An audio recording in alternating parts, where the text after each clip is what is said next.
E aí, gente, depois da Ana ter falado aqui, não precisa falar mais nada, né? Meu Deus, falou tudo já em poucas palavras. Mas eu queria compartilhar algo que eu tenho refletido muito nesse ano, principalmente nesse semestre que passou, e eu creio que é uma grande chave para nós que cremos. E eu fiquei pensando na vida de Salomão. Não sei se vocês já leram aquele livro de Eclesiastes, provavelmente já leram, ou se leram fazia algum tempo, mas eu parei para ler alguns tempos atrás. E cara, eu amei aquele livro, eu comecei a ler aquele livro e eu me apaixonei de novo por aquele livro, apesar de ser um livro muito triste, a gente pode dizer assim. É um livro que eu não aconselho você ler se você estiver passando por uma bad ou meio triste, que você vai ficar mais depressivo ainda. Porque Salomão, ele foi filho do rei Davi, era um dos reis mais ricos do tempo que Davi viveu, era provavelmente o rei mais rico do Oriente Médio, talvez do mundo todo. Então Salomão já nasceu literalmente num berço de ouro, né? E Salomão tinha tudo que ele queria, Davi tinha tudo que ele queria, e Salomão continuou tendo tudo que ele queria, né? A Bíblia diz que Salomão, não existiu rei tão rico quanto ele no tempo dele. Salomão teve 900 mulheres, 900 concubinas, 100 mulheres, ou seja, 1000 mulheres ao todo. O cara tinha tudo que ele queria no momento que ele queria. E em certo momento da vida dele, ele escreve o livro que hoje a gente conhece como Eclesiastes, que é basicamente um compilado de vários escritos de Salomão. E nesse livro de Eclesiastes ele foi escrito em diferentes momentos.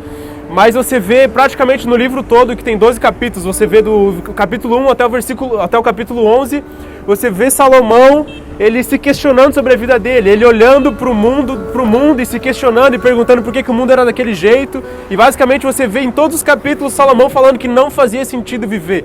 Do capítulo 1 ao 11, Salomão fala, eu, mesmo tendo tudo, já tive dinheiro, sou filho de um rei, mas eu não encontro sentido na vida, eu não encontro sentido em trabalhar, eu não encontro sentido em nada. E Salomão, ele fala que o fim do justo é o mesmo fim do homem mau, o fim do homem bom é o mesmo fim do homem pecador. Então qual é o sentido da vida? Ele começa a se deparar com tudo isso, ele começa a ver que o pobre e o rico acabam tendo o mesmo fim, que é a morte. Às vezes o ruim ele é mais honrado do que o pobre é menos honrado do que o ruim. E ele começa a ter todos esses questionamentos em 11 capítulos, ele só fala isso. E eu fiquei me pensando assim, fiquei me questionando, como é que um homem com tanta sabedoria, ele chega em certa idade da vida dele tendo tudo e ele ainda assim começa a se questionar qual o sentido da vida, ele passa a não ver sentido em nada. E é muito engraçado que você provavelmente já ouviu isso, mas em outros livros lá diz que Deus apareceu para Salomão um dia em sonho, né, e perguntou a Salomão, pede o que você quiser que eu vou te dar. E Salomão, né, no sonho ele vai lá e pede para Deus sabedoria. E daí aquilo agradou o coração de Deus, e Deus não deu somente sabedoria para ele, mas deu riquezas e muito mais coisas. E eu sempre olhei isso como algo muito bom. Nossa, que massa, Salomão pediu sabedoria. Ele não pediu riqueza, ele não pediu, gado, ele não pediu mulheres, ele não pediu que o reinado dele fosse gigantesco, ele pediu sabedoria. Por muito tempo eu achei isso muito bom. E de fato é legal, é bom. Mas eu comecei a pensar que poderia ser ainda melhor. Porque Moisés, quando pediu algo para Deus, ele só pediu, Deus, eu quero ver tua face. Salomão, ele pediu sabedoria. Se Moisés naquele lugar talvez pedisse, Deus, eu quero ver a tua face. Eu fiquei pensando, cara, foi muito legal de pedir sabedoria, mas Moisés teve um comportamento um pouco diferente. Porque sabedoria, querendo ou não, você usa para construir o seu reinado, você usa para construir a sua vida, você usa para ter algo com as outras pessoas. Mas conhecer a Deus, ver a face de Deus, cara, é muito superior. Então, beleza, foi muito legal aquilo, mas eu pensei, cara, acho que Moisés ele conseguiu entender um pouco mais o sentido da vida dele. Mas beleza, concluindo o que eu estava falando antes, em 11 capítulos, Salomão ele começa a ter todos esses questionamentos de qual é o sentido da vida, e aí no capítulo 11, ele, resumindo todo o discurso dele, desse livro, de muitos anos, provavelmente ele escreveu esse livro, no final da vida dele, ali eu imagino, ele escreve esse capítulo 12, e ele fala o seguinte, estou abrindo aqui, ó, no capítulo 12 ele começa assim, como se fosse a conclusão de todos aqueles questionamentos que ele teve, ele fala, lembre-se do seu Criador nos dias da sua juventude, antes que venham os dias difíceis e se aproximem os anos em que você dirá não tem satisfação neles. Mais pra frente, ele fala, quando ele está falando dele mesmo, além de ser sábio, o mestre também ensinou conhecimento ao povo, ele escutou, examinou e colecionou muitos provérbios.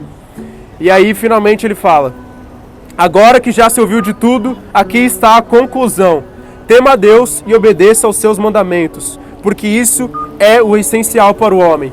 pois Deus trará julgamento a tudo que foi feito, inclusive a tudo que está escondido, seja bom, seja mal. Ou seja, Salomão, sendo esse cara sábio, com riquezas, esse cara poderoso, ele resume o livro mais sábio que ele já escreveu falando, a conclusão é essa: tema ao Senhor, é isso que importa, tema ao Senhor.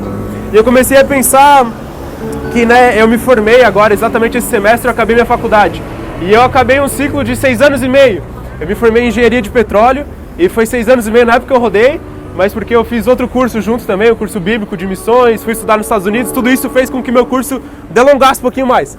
E eu acabei uma jornada de 6 anos e meio, e eu comecei a pensar, caramba, o que será que eu aprendi de mais valioso nesses 6 anos e meio? Nesse tempo todo de faculdade, o que será que eu posso deixar para alguém que vai entrar nessa jornada também?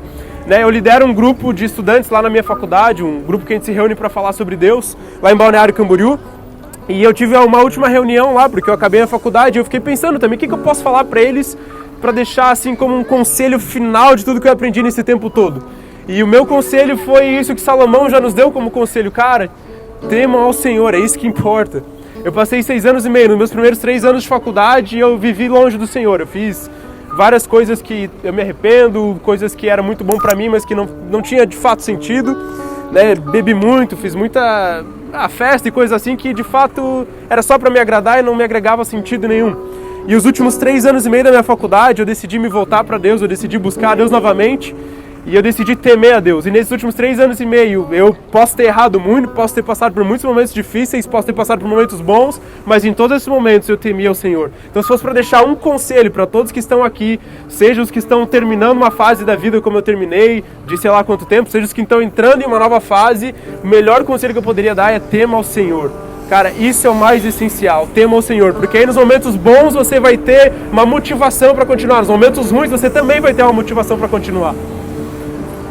José, não sei se vocês já ouviram falar sobre José, mas para mim a grande característica de José foi justamente o temor ao Senhor.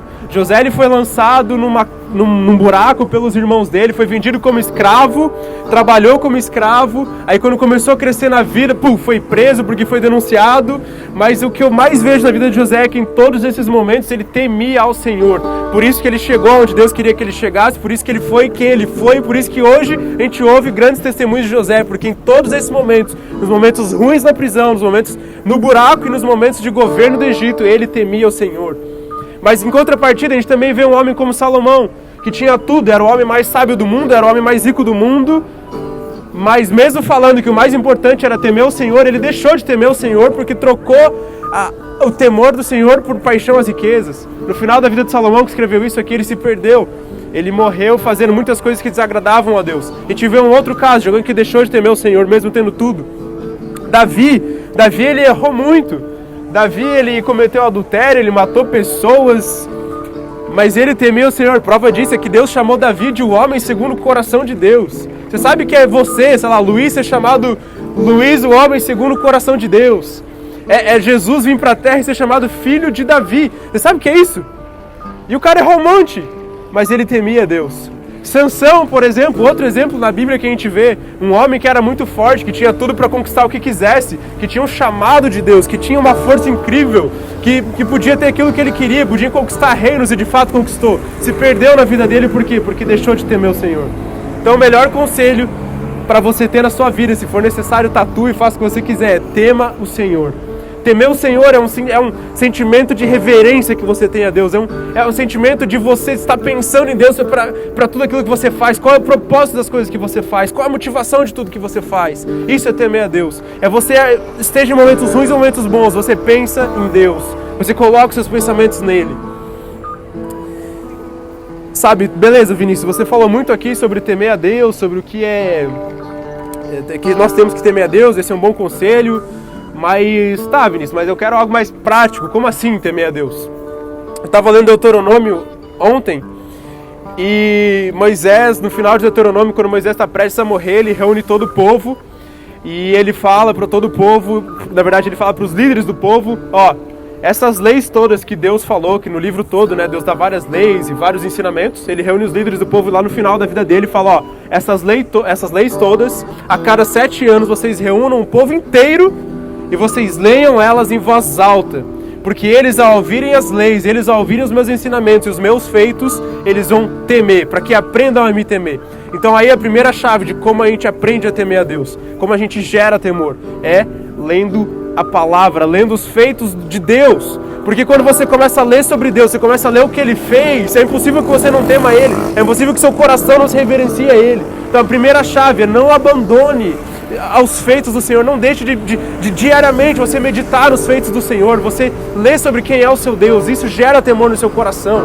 A segunda chave para você manter um temor aceso, esse sentimento de reverência a Deus, esse sentimento de estar pensando em Deus a todo tempo, é uma vida falando com o seu Deus.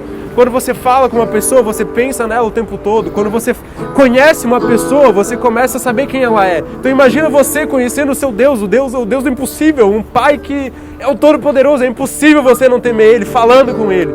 Agora, sem falar com Ele, sem você buscar conhecer Ele, buscar falar com Ele, é impossível que você se lembre em momentos difíceis ou momentos bons de que Deus é Deus.